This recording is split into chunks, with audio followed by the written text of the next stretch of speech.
Hello, family. My name is James Trice, and I'm the creator of a podcast called YANA, or You Are Not Alone. You Are Not Alone is a podcast for Black men. It is more than just a podcast. It's a lifeline and a brotherhood. We're here to create a supportive, judgment-free space where Black men can have real, open conversations about what truly matters to us, from family and relationships to community, sports, culture, politics, faith, sex, race, education, and the challenges of everyday life. We dive deep into it all. Whether you're looking for advice, motivation, prayer, or just a comfort of knowing you're not walking this journey alone. Yana is here for you. This is your space to connect, grow, and be heard, because none of us are meant to do life alone. Look for new episodes weekly wherever you get your podcasts. And look for me on Instagram at jbtrice123. Welcome to YANA.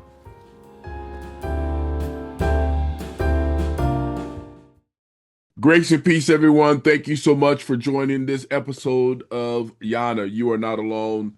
This is a space where we realize that we do not walk this journey of life alone. None of us do. And none of us are meant to do life alone. Again, my name is James Trice, your host.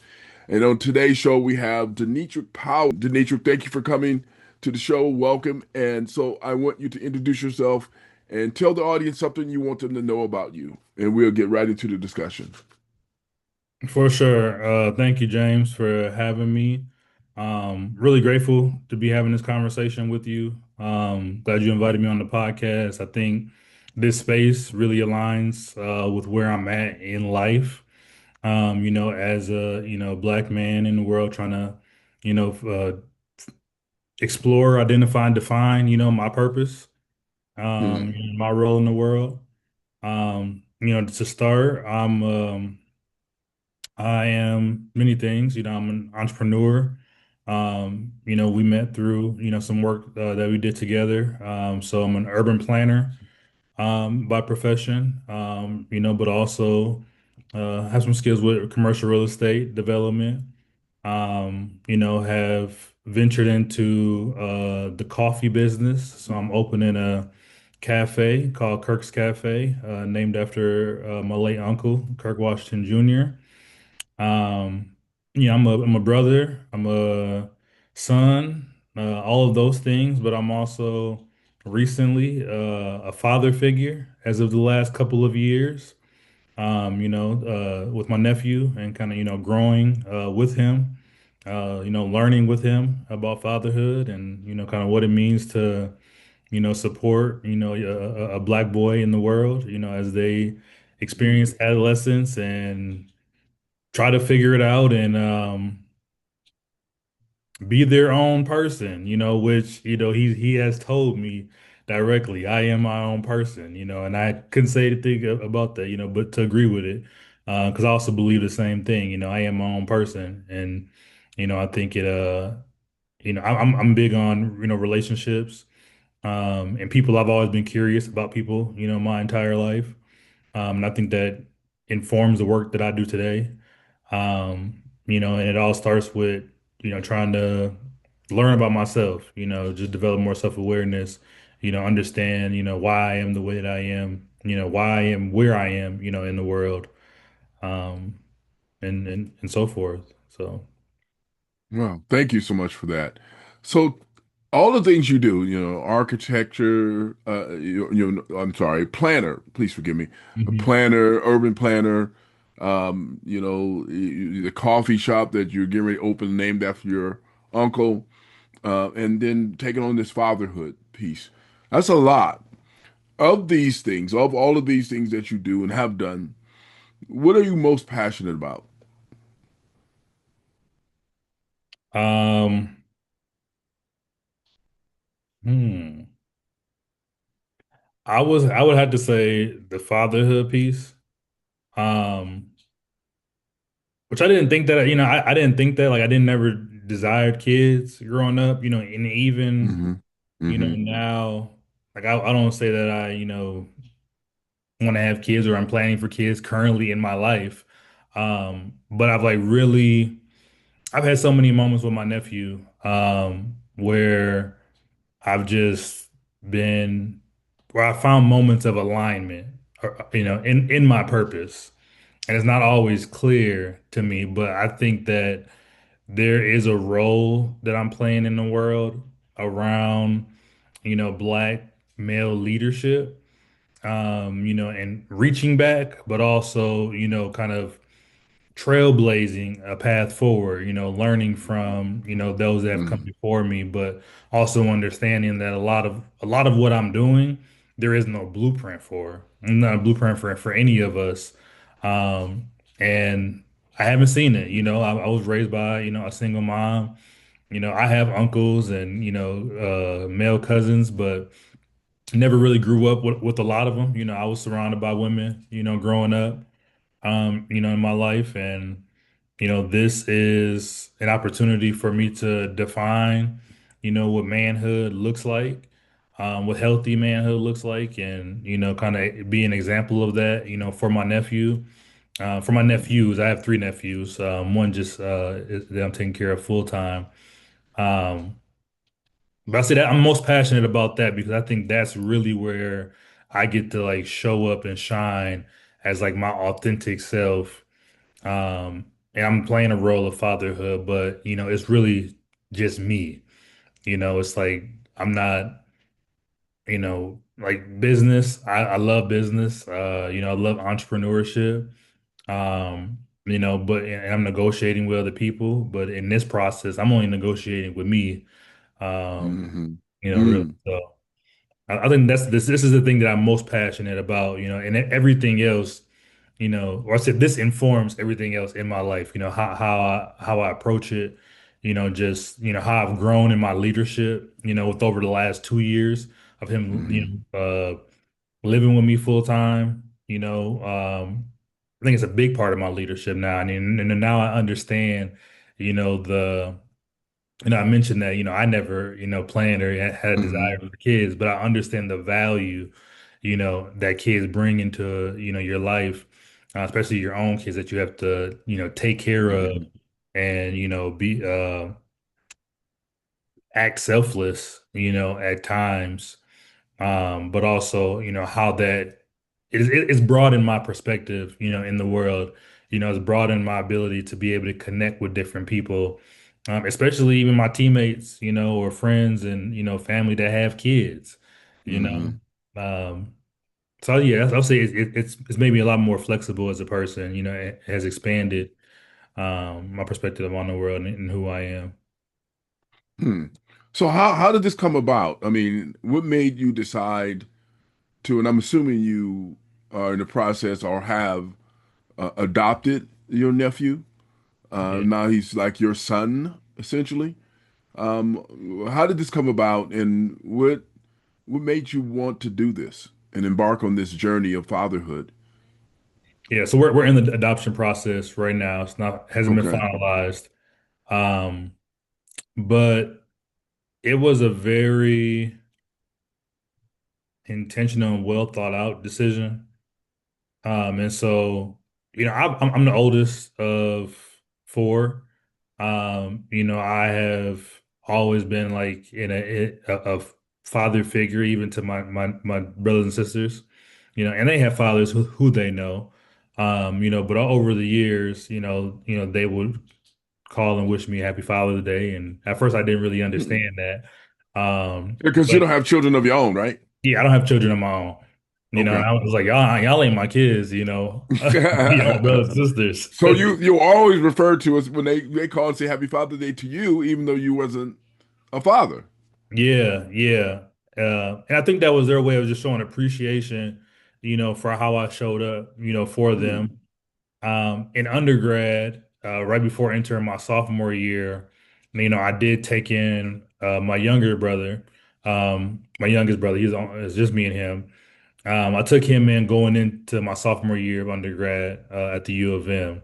He was just entering sixth grade.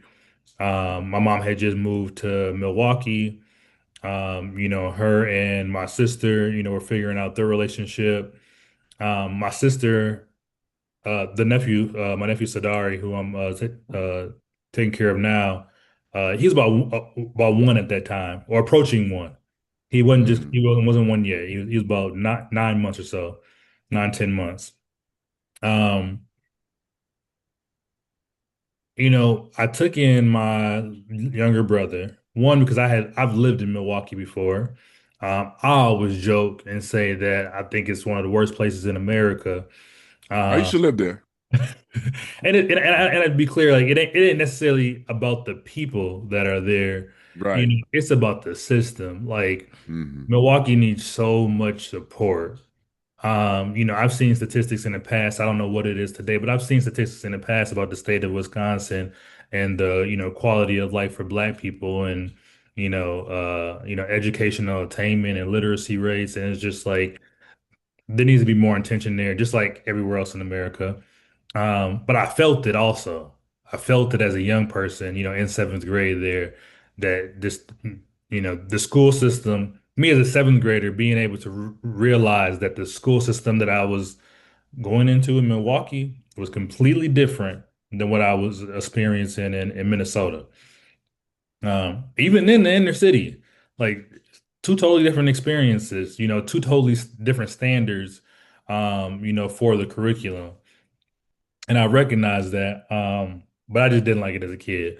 But as I've learned more and more about the data and the system there and the segregation and the history of the Mm-hmm. city, um, Mm-hmm. it's complex. But that's my biased opinion, not to harp on Milwaukee or its people. Mm-hmm. Mm-hmm. But um, my mom had just moved there, and at that time, you know, me being 19, or no, 20, 19 going on 20. I knew that my mom was carrying a lot. She was, trying to figure things out on her own. And I just felt like she needed a break. Like I was like, my mom needs a break. She doesn't have the capacity, trying to support my sister, and navigate their relationship. And I don't want my little brother to fall victim to the school system in Milwaukee. I'd rather him stay here with me. And so I stepped up, not really knowing what I was getting myself into, but that was my little brother. You know, I took him in. So that was my first experience of fatherhood in a way. Like, it was my little brother, Mm-hmm. but like taking Mm-hmm. care of a young person, trying to guide them in life. Um, and yeah, he lived with me all through, until pretty much he graduated from well, till uh post his high school years. Mm-hmm. Um, and once I graduated, and then, even after undergrad and as he got older, there were still times where he dropped in and would be living with me, at Mm-hmm. times, at least through he was, at least through he was 2021. Mm-hmm. So that was my first experience with fatherhood. And so, you know, in 2011 is when my sister unfortunately lost custody of my nephew. Um, and she didn't really have she didn't have any support system really, then to help her navigate the system. And so her parental rights were taken away. I remember this Milwaukee County, they had approached me. At that time, I was the only person that they identified that could take him in. Mm-hmm. I consulted with, friends, with my aunt and uncle Kirk and I there, and unanimously they told me, "You're not doing that. Like that's not a good idea." Mm-hmm. They said it a little more harshly than that, but they, more so like that's stupid. But they were trying to protect me. They're like, you cannot sacrifice this opportunity that you have today. In going to college. Like I'm the first person in my immediate family to go to college. Mm-hmm. Like you can't sacrifice this. Like that's not your responsibility. So I think that they were. I understood that they were trying to protect me at that time. So I decided to say, I already have my little brother. I can't do that, because I was planning on, dropping out, taking a break or dropping out, whatever you want to call it, and working full time. But I'm Mm-hmm. glad I didn't do that. Um, Fast forward through time, my nephew we hadn't had contact with him for like 10 years Mm-hmm. between 2011, 2012. And then in February 2021. I did one of my random Google searches for his name, which I had always done throughout the years, just seeing if like his name would pop up. I had come across his name across some elementary school pages, a couple of times. I think he had one of his classes won a writing assignment in like third grade, I believe, something like that. Uh, Hmm. but and in February 2021, his name popped up on Wisconsin's adoption registry. So I put in an inquiry. They finally got back to me some months later. Eventually we set up our first Zoom meeting. That was the first time that he had reconnected with anybody in my family in like a 10-year period. So of course he didn't know us, even though we knew him or, felt like Hmm. we knew him. And then, I just kept doing, Zoom visits for a little bit. And then I started driving to Milwaukee and just visiting them. Eventually that turned into me picking him up and bringing him to Minnesota for, long weekends and, a week or so at a time during the winter break, spring break, summer break. And then January 2024 is when I had made the decision. No, January 2023 is when I made the decision to say, okay, I'm ready to adopt him. And I was intentional about that. I didn't want to be reactionary. And just, I didn't want to, I'm not trying to put on necessarily a cape and just kind of swoop in and think that I could save. I wanted to be sure that this is the right thing for me to do, Hmm. and this is the right thing that this is what he wants too. So all that time that we spent just getting to know each other, for a couple of years, just to build relationship, make sure it was something that both of us wanted. And then I was like, it just feels right. Like this feels like something that, I I'm glad I didn't take him in and drop out of school. Since then, I've gotten a couple of degrees, and I've started a business, and and just at a more Since taking him in, you've accomplished this. You said since no, I'm taking him saying in. since before making that decision, since Okay. since the time when I was originally approached in Hmm. undergrad to take him in, and I was considering dropping out of school and Okay. getting up and working full time to take care of him and my brother and myself. And, between then and now, I've accomplished a lot where I'm in a much better position, emotionally, financially, mentally. I have Wow. a strong support system. So all of these things informed my decision that I could take this on. And I knew it was going to be a big decision. I knew I would not figure everything out. I knew that it was going to change my life. I didn't know exactly how. Um, but I felt confident in that decision. And so, yeah, and I was like, okay, let's do it. And started out. It's been 2 years now that he's been with me as a foster child, and now we're in Wow. the adoption process. Good. Congratulations to you, man. I want to thank you so much for doing that because so many of our kids, black boys, are caught in the out of home placement in Hmm. the system. And it's I don't know the stats about the percentage of the numbers of our kids that are in the system, but I do know there is a lot. Yeah. And so I want to commend you as a single man to take the step to adopt and take in uh, you know um, a young black boy.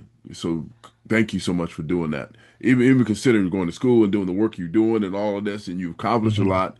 That's wonderful, man. Thank you so much for doing that. How you mind if I ask how old he is? 16. 16. So Yeah. he came to you at 14. Yeah, we came to Zip me at into you. 14. Okay. We connected when he was 12. Wow. That's so wonderful.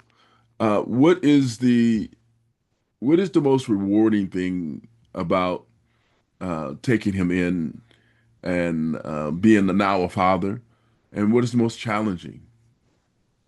That's a really good question. I'm gonna challenge myself and start with the reward because that's always sometimes the hardest to recognize when you're in the thick of it. Right. Um, but I would say it has changed my life from the inside out. Hmm. It has made me a lot more intentional. Um, it has made me practice patience a lot more. Something that I don't always have. Um, I would say, what I spoke to earlier, it just has changed my perspective, on the Mm, world. Changed, has expanded my ability to connect with, different people. Hmm. And I'll say, yeah, I think there's, it's gotten me, I'm clearer about my purpose in life, mhm, because of mhm, them. Um, there's a lot of distractions, mhm, you know,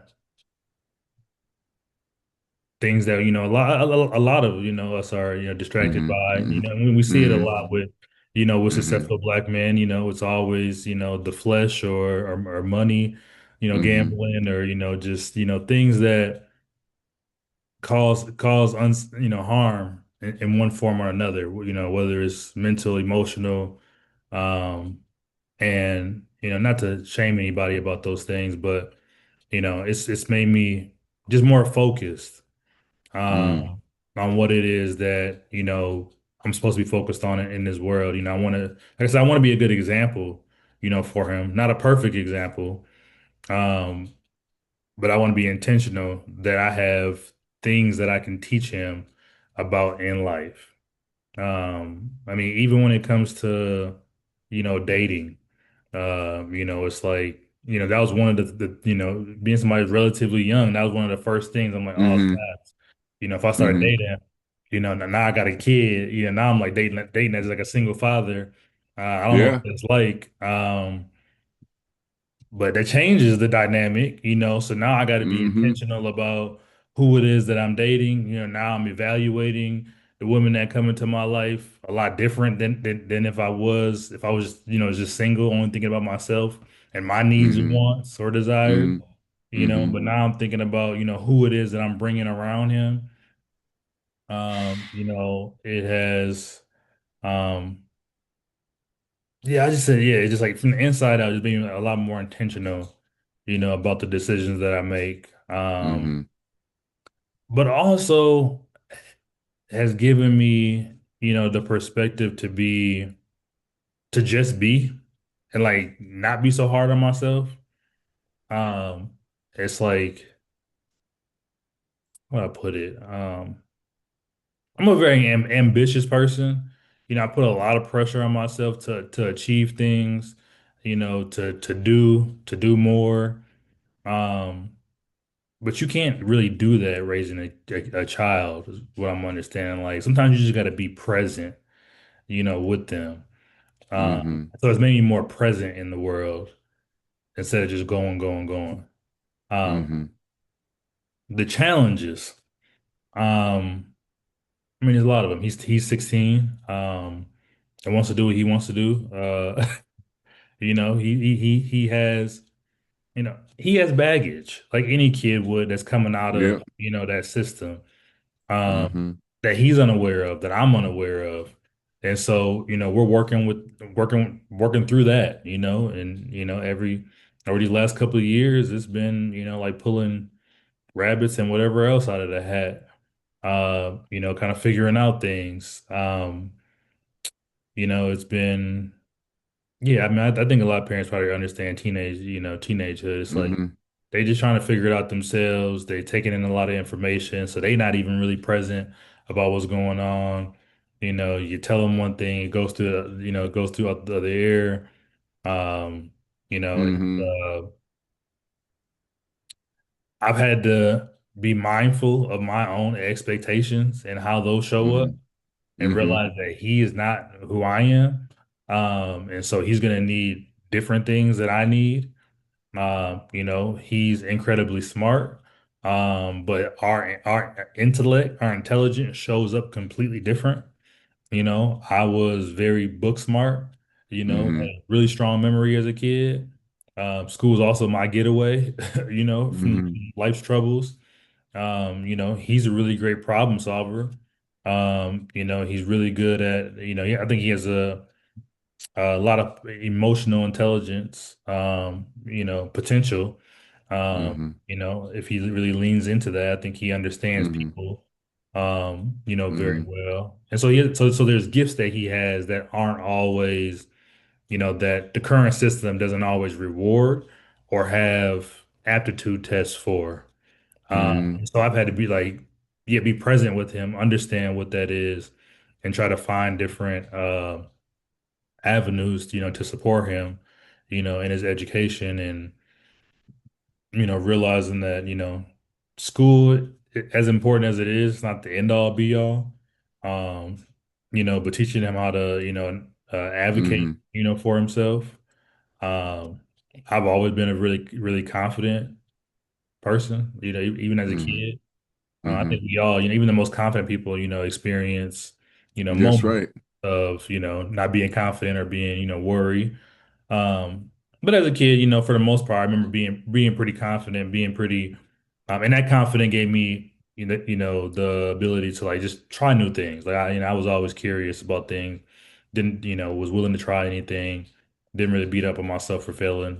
Just try again. But that's not the same, for Mm-hmm. him, who Mm-hmm. has been in a system that is making every decision for him, that is basically, controlling his life, but also not giving him the love and care, that he needs, or reinforcing him positively.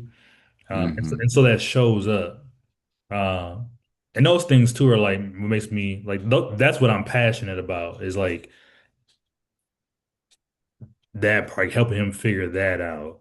Because I understand how important that was for me, how important that was for me going into adulthood. I mean, even today, you know, um, learning how to validate myself, internally, um, learning how to build relationships and intimacy, with people, outside of what we, commonly think intimacy is, which is laying up with somebody, but other forms of intimacy, what it means to have an intimate relationship, with another black man. Um, Mm-hmm. I think that's important. That's something that, I wasn't very aware of until, I started, meeting with my leadership coach and, learning more myself and realized like, man, I don't really have many intimate relationships with black men. And that probably Mm-hmm. impacts my relationship with them.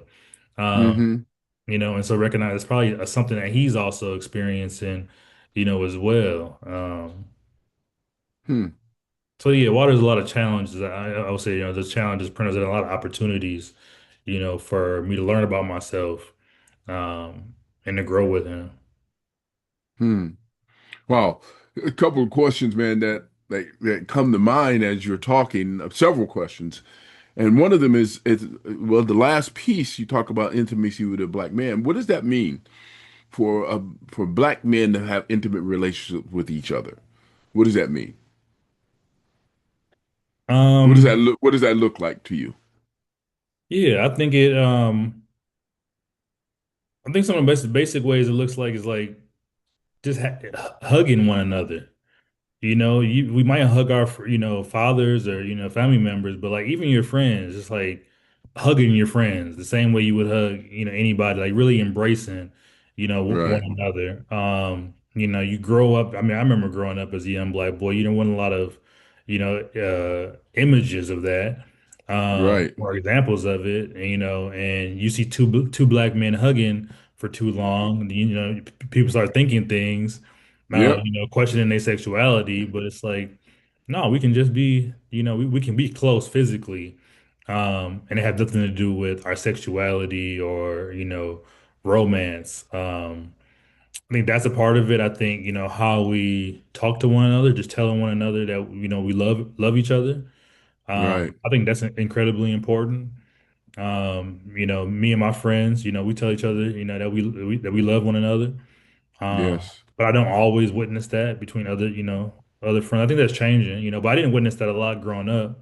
I Mm-hmm. hear stories of, from older men, I would say those who are, 45 plus, who often have a similar story of their father not telling them that they loved them. Like they knew that their father loved them, but they never heard him say it.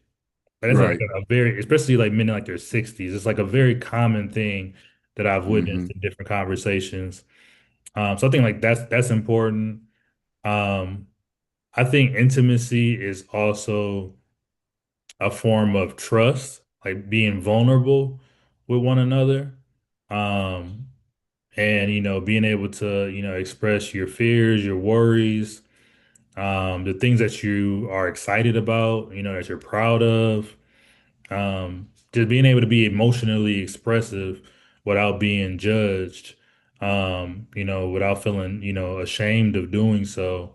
Um, I think that's important. And I think that's not always, expressed or Hmm. present in Black men's relationships. Um, yeah, so I think there's like an emotional intimacy that I think, a lot of us need. Like we need people that we can be close to. I think we need other men that we can be close to, emotionally as well as physically to just really, kind of understand ourselves, Um, yeah, a hug goes a long way. I love you goes a Yes, long it way. does. It does. Crying in front of one another, goes a long way, and just being able to talk and have, yeah, just being able to talk about the things that, are hard about life or things that you're worried about, don't quite understand. Um, Hmm. we need all of that. So that's what I think about when I think about intimacy. Thank you for saying that because a lot of us, society, period. I mean, and then of course it affects us as well that we conflate intimacy with sex, Hmm. and they're not the same. Now, that intimacy should be a part of sex, but intimacy is not necessarily sex, right? Agree. Yeah. Yeah, and so thank you for really saying that. Let me ask you this other question. So, given that that we need to be as black men more intimate and show more intimacy to one another, and the ways in which you clearly defined and articulated, what is your sense then of what it means to be a black man in the world? Um,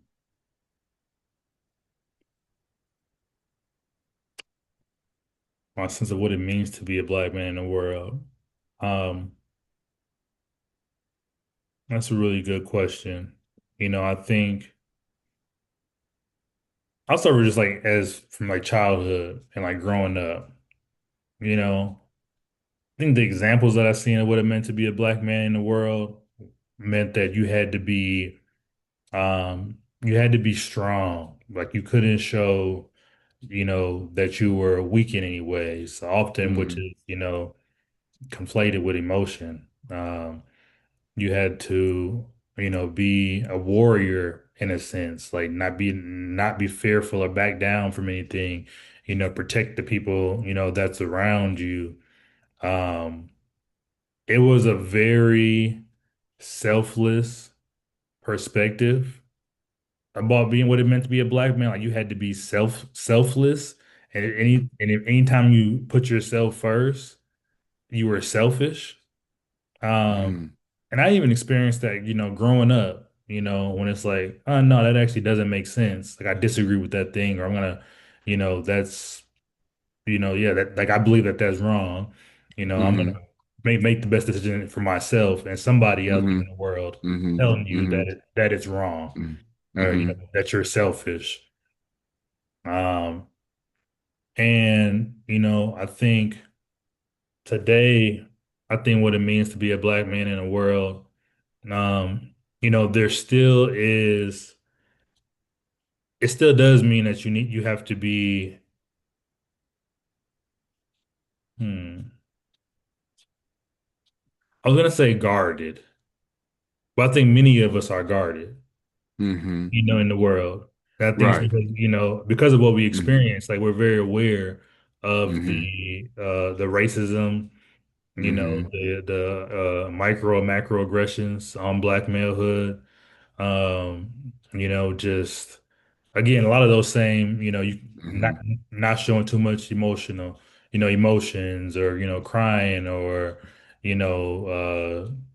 being, even how we relate to women, and what that means,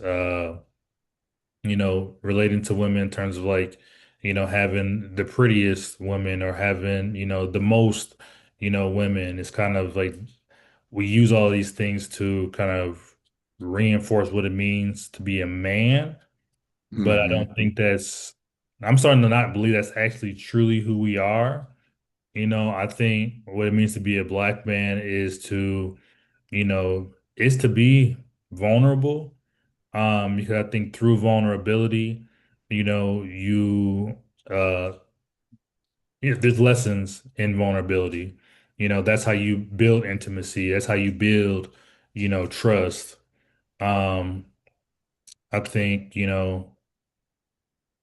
there's I've traveled a little bit, in my life and, everywhere that I go, I always feel, I won't say always feel welcome, but I always feel like, like as a black man, like I'm global, like Right. wherever I go, I move, the room or, there's always, some attention on me and it could be negative, but it's positive sometimes, as well, that people are watching me, watching what I do, that, there is, a swagger, that, black men, just have about themselves in the way that we carry ourselves. I think people do, Mm-hmm.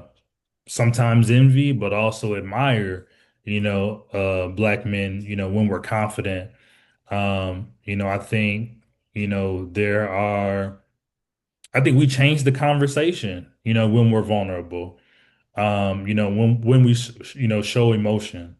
Um, I see a lot, there's a lot more of that, a little more of that happening. I think even I don't know why this is coming to mind, but even like the Will Smith and Chris Rock, Mm-hmm. situation, like that was a moment of vulnerability for them both. Um, and the conversation isn't always positive, but I think there's some substance there. When we talk about what it means to be a black man and to be vulnerable, and vulnerable in how we express ourselves. And I heard I seen Dave Chappelle recently, and he kind of talked about reconciliation and trying to get them reconcile their relationship. I don't want to focus too much on them, but like all of those things start to happen, and those conversations start to happen, when we're vulnerable. Wow. We are just about out of time. We got like 2 minutes left, 3 minutes left. Hmm. And I want to thank you so much for all that you've shared. I think this is wonderful. And with our last 2 to 3 minutes we have left, what final words would you leave for black men who are listening to you right now? Particularly as, and it don't have to be confined to this, but particularly as a single black man raising a black boy in the society that we're living in right now. But I'm sure there's a lot of black men in that are in your position right now. And I don't want to confine the question to that. You can broaden it, but what final words would you say to black men who are listening to you right now? Mm. Um, I'll say in the essence of the podcast and the conversations, you are not alone. I think it's easy, for us to think that we're alone. Mm-hmm. But you are not. There are a lot of people that want to support you, and they may not know how. And I promise you, the more that develop your self-awareness, the more that you practice, empowerment, show vulnerability, learn, just take care of yourself, emotionally, mentally, spiritually, physically, like the more that you do that, the more empowered you will be. The greater discernment that you'll have. Um, you are more than your last mistake or any mistake that you've made, in life. The mistakes that we made are not the things that define us. Um, and they could be defining moments. But that's only a defining moment from one perspective.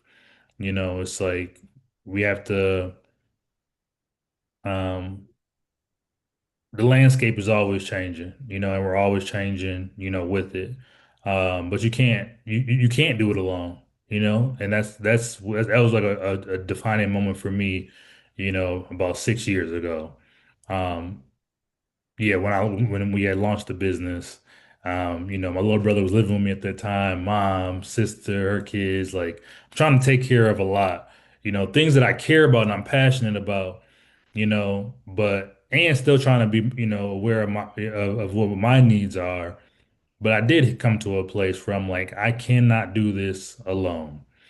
And so, if you have the resources, to, find a mentor, a leadership coach, therapy. I've greatly benefited from all of those things. Um, yeah, and yeah, big part of leadership, is being in relationship, with others. Thank you so much, Brother Denetrick. I appreciate you. And I want to tell you, man, that I love you.